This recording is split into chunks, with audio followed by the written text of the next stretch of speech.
Vamos lá, tem um bocado de informação antes da gente começar a falar sobre, a analisar esses fatos relativos à crise na Venezuela. Vamos começando pelo México.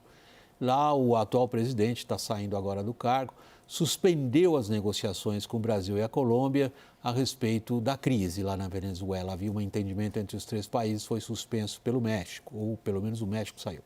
Uma nova conversa entre os três, Colômbia, Brasil e México, estava prevista para o começo dessa semana, acabou não acontecendo. O presidente mexicano disse que prefere esperar a decisão da justiça venezuelana, coisa que o Brasil disse que não tinha que ser o Comitê Nacional Eleitoral. O assessor aqui no Brasil para assuntos internacionais do Palácio do Planalto, o embaixador Celso Amorim, levou ao presidente Lula a ideia de propor uma nova eleição como forma de tratar a crise. Confira. A sugestão feita por Amorim em caráter informal é que haja uma espécie de segundo turno. Na prática, seria uma nova votação sob a supervisão de observadores internacionais. Maduro e a oposição teriam que estar de acordo. Lula citou a possibilidade para ministros do alto escalão durante a reunião ministerial da semana passada. Celso Amorim confirmou ao jornal Valor Econômico que falou com o presidente a respeito, mas ponderou que a hipótese é embrionária. Segundo o assessor especial, o assunto sequer foi levado por Lula aos presidentes da Colômbia e do México. A iniciativa não tem apoio dentro da diplomacia brasileira. Fontes do Palácio do Itamaraty, ouvidas pela CNN, afirmam que essa hipótese não é considerada no momento. A posição do Brasil continua sendo a exigência da divulgação das atas de votação. No domingo, a líder da oposição, que foi impedida de concorrer, Maria Corina Machado, havia falado ao jornal El País que não aceita de forma alguma uma nova convocação eleitoral e que os resultados do dia 28 de julho são incontestáveis. Antes da gente prosseguir na análise, eu gostaria de atualizar vocês sobre algo que há poucas horas, menos de uma hora atrás, é a ONU, é um informe preliminar da ONU, estou traduzindo direto do espanhol, a respeito das eleições lá na Venezuela. No ponto 13 desse informe preliminar da ONU, se afirma o seguinte: o processo de gestão dos resultados por parte do Comitê Nacional Eleitoral venezuelano não cumpriu com as medidas básicas de transparência e integridade que são essenciais para se levar a cabo eleições críveis. A frase é muito contundente.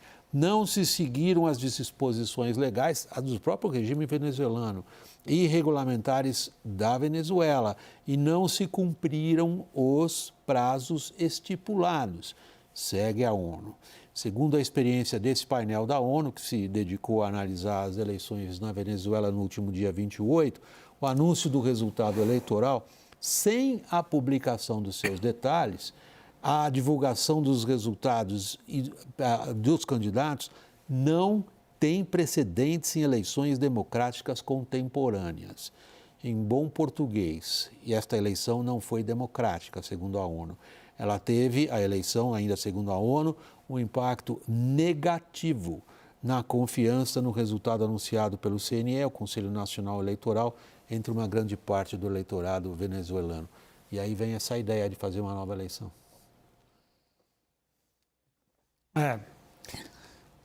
Veja, a gente precisa voltar à origem da questão para não se perder em todas as manobras e subterfúgios que o regime bolivariano usa, e em alguns deles o governo brasileiro cai, né, como se fosse uma cilada, uma armadilha, mas que parece que cai voluntariamente.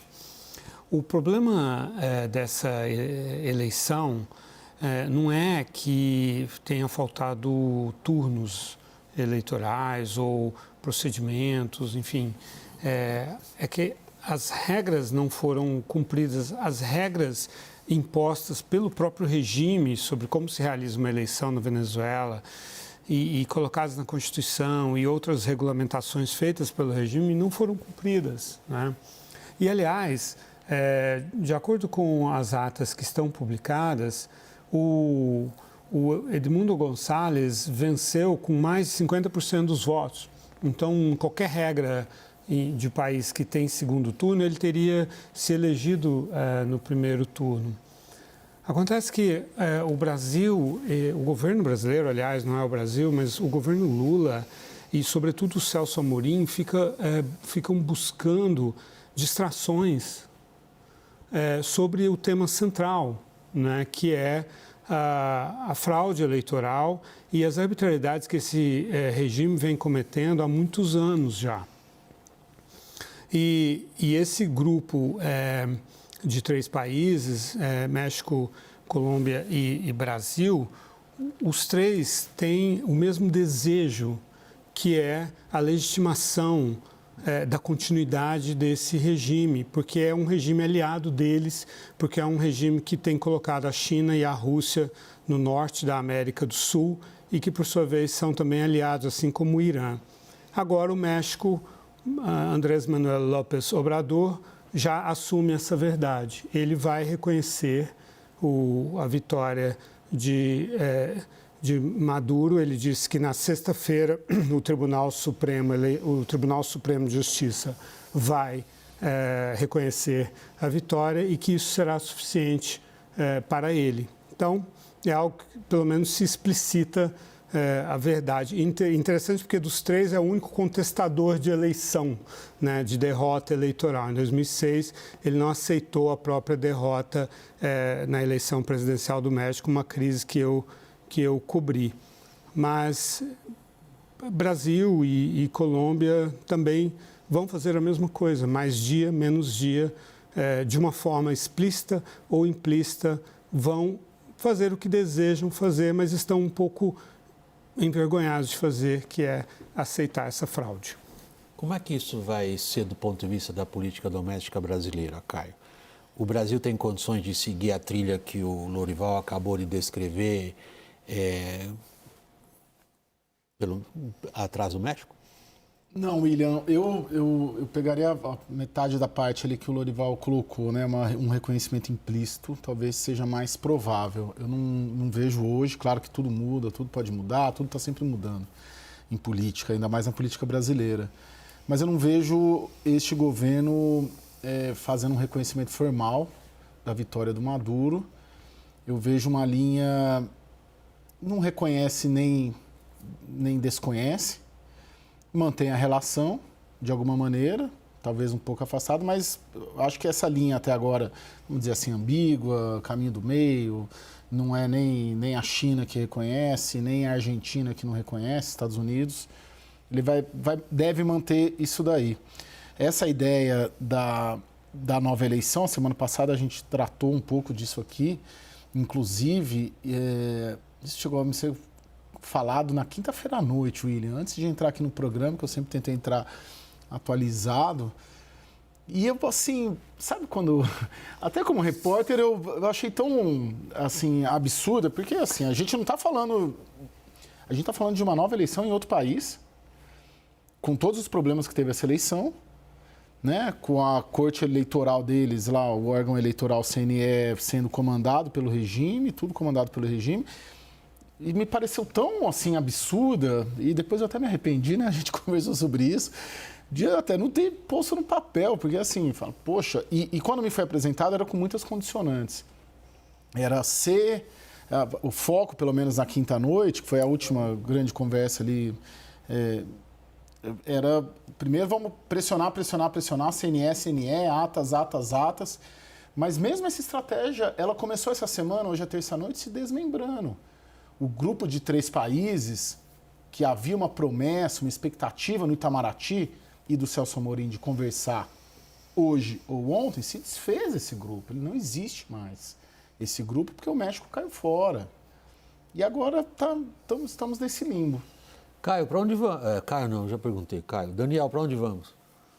Olha, William, ficou mais difícil depois desse posicionamento de Celso Amorim. Eu achei um tremendo erro de Celso Amorim. Pelo que eu percebi, senti hoje no Itamaraty, houve um baita constrangimento com o vazamento dessa informação, com as colocações feitas por Celso Amorim. É óbvio que ele tem ali no ministro Mauro Vieira uma pessoa que trabalhou com ele 30 anos da vida e tem uma fidelidade canina, mas pegou mal. E aí eu vejo o seguinte, por mais que eventualmente discordemos da estratégia brasileira, existia uma racionalha ali, que era a seguinte, a gente não pode queimar etapas e, por exemplo, dizer que o reconhecimento da Suprema Corte não vale nada. A gente não pode dizer isso agora. A gente tem que forçar a apresentação das atas, que, convenhamos, Maduro não vai ter condições de apresentar. Mas a gente disse força. Isso, Daniel, mas a gente disse isso. Sim, nós dissemos que o que venha dessa Suprema Corte não é aceitável. Teria que ser do Conselho Nacional Eleitoral. Nós dissemos isso. Claro, o ponto é o seguinte, William, a diplomacia brasileira, o Itamaraty, o Palácio do Planalto mesmo, sempre tem dito isso, não é o momento de queimar etapas, de forçar movimentos que possam afundar qualquer possibilidade de uma negociação e de uma transição de poder, por mais difícil que isso possa parecer. Tem que ser, enquanto houver possibilidades, isso tem que acontecer. O problema é que Celso Amorim, quando fala num segundo turno, numa nova eleição, ele contradiz tudo o que o governo brasileiro tem dito publicamente, ou reservadamente, ou indo de mensagem para a oposição ou para o regime Maduro, e ele sim queima etapas. Queima muitas etapas, vamos dizer, porque uma coisa é você ter ali as atas, confrontar com os números da oposição, evidenciar alguma mentira e alguma fraude do regime Maduro, outra já dizer lá na frente o que pode acontecer. Então, Daniel, mas o chefe de tudo isso é o Lula. E o Celso Amorim, em matéria de política externa, é quem o Lula mais ouve. Então, o que diz o Celso Amorim acaba valendo pelo que pensa Lula. Agora, a gente teve hoje também, prosseguindo, você quer... Não, posso ir adiante, Daniel? A gente tem o secretário de Estado americano conversando hoje com os chanceleres dos três países. Que significado tem isso? Ele tem nuances, né, no relato das conversas.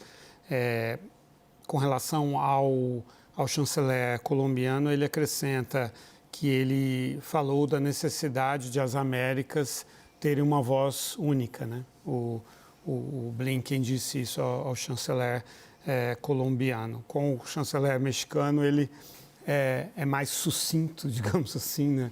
Há menos espaço para conversas, porque houve um sequestro e deportação de um líder do cartel mexicano para os Estados Unidos e o López Ele foi praticamente sequestrado por um colega do tráfico, colocado num pequeno avião que, sem ele saber, pousou nos Estados Unidos. Se a gente vê isso em filme, a gente não acredita. E segundo a imprensa mexicana, isso inclusive catalisou a decisão do López Obrador de anunciar que vai reconhecer, enfim, que não está mais no grupo do Brasil e da Colômbia, vai reconhecer o regime, a continuidade do regime bolivariano, né? Veja, um país não pode dizer para o outro o que ele tem que fazer explicitamente. Isso, aliás, é contraproducente. Só o Putin pode fazer isso com o Lukashenko da Belarus. Outros países não podem fazer isso. Então, você tem uma linguagem diplomática que é uma forma de chamar o país às suas responsabilidades. Foi o que o Macron fez com o Lula. Digamos assim, apoiamos a sua visão de que as atas têm de ser apresentadas. O que o Macron estava dizendo? É muito importante que você, Brasil, não compactue com essa fraude. Só que ele não pode dizer dessa forma, então ele diz de forma diplomática. Da mesma maneira, o Antony Blinken está dizendo assim, olha, realmente é importante que as regras sejam seguidas, que não pode um país reconhecer a eleição em outro país que não sigam as regras universalmente aceitas, inclusive as regras que foram determinadas pela ditadura. Então, que vocês façam algo, né? Exato. Então, é uma forma de chamar o Brasil e a Colômbia e o México às suas responsabilidades. E é até esse ponto que um país soberano pode ir com outro país soberano. Agora, sim, tem duas coisas que me intrigam, vou tentar ser bem breve por causa do tempo, William. Uma... Desculpa, eu sei, por causa do tempo. Não é culpa minha. Uma as posições dos Estados Unidos, da França, enquanto, e eu faço muito essa ligação, tiver as petroleiras francesas e americanas lá, explorando o petróleo, eles estão ajudando o Maduro, né? Então, o Blinken, o Biden pode ter uma posição em relação à Venezuela, mas as grandes petroleiras americanas, francesas, espanholas, italianas estão lá. Onde eu estou vendo coerência em termos de petróleo, a maior reserva de petróleo do mundo, 303 bilhões de barris ali na Venezuela, são nos chineses e na Rússia. Porque daí a China e a Rússia reconhecem a vitória do Maduro e exploram o petróleo do Maduro. A Chevron, por exemplo, a Repsol, né, não seguem isso. Isso é um dado que eu sempre faço essa reflexão.